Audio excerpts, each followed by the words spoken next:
প্রাক্তনকে নিয়ে প্রভার ক্ষোভ। সাদিয়া জাহান প্রভা দীর্ঘ ১.৫ যুগের বেশি সময় ধরে নিয়মিত অভিনয় করছেন। সেই ২০০৫ সাল থেকে মডেলিংয়ের মাধ্যমে অভিনয় জগতে প্রবেশ করেন। তারপর বিজ্ঞাপন দিয়ে শুরু করে প্রভা অনেক জনপ্রিয় টেলিফিল্ম, নাটকে অভিনয়ের মাধ্যমে বেশ আলোচনায় আসেন। জনপ্রিয়তার তুঙ্গে থাকা অবস্থায় হঠাৎ করে হয় ছন্দপতন। ব্যক্তিজীবনে অনাকাঙ্ক্ষিত এক ঘটনায় ভীষণ নাকানি চুবানি খেতে হয় তাকে।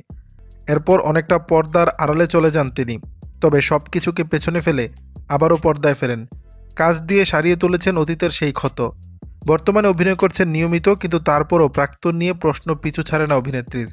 সম্প্রতি গণমাধ্যম কর্মীদের সঙ্গে কথা বলতে গিয়ে প্রথম প্রেম ও প্রাক্তনের উপর ক্ষোভ প্রকাশ করে প্রভা বলেন, আমার জীবনের প্রথম প্রেমটাকে প্রাক্তন মনে করি না। আমি মনে করি সে প্রাক্তন নয়, শত্রু। কারণ প্রাক্তন এতটা হিংস্র হতে পারে না। আমার কাছে যে অস্বস্তিকর সে আমার প্রাক্তন হতে পারে না।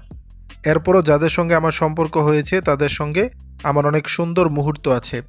এতে গুণবান প্রাক্তনদের সঙ্গে আমি তাকে তুলনাই করতে চাই না। দর্শক, বিষয়টি নিয়ে আপনাদের মতামত জানাবেন নিচের কমেন্ট বক্সে।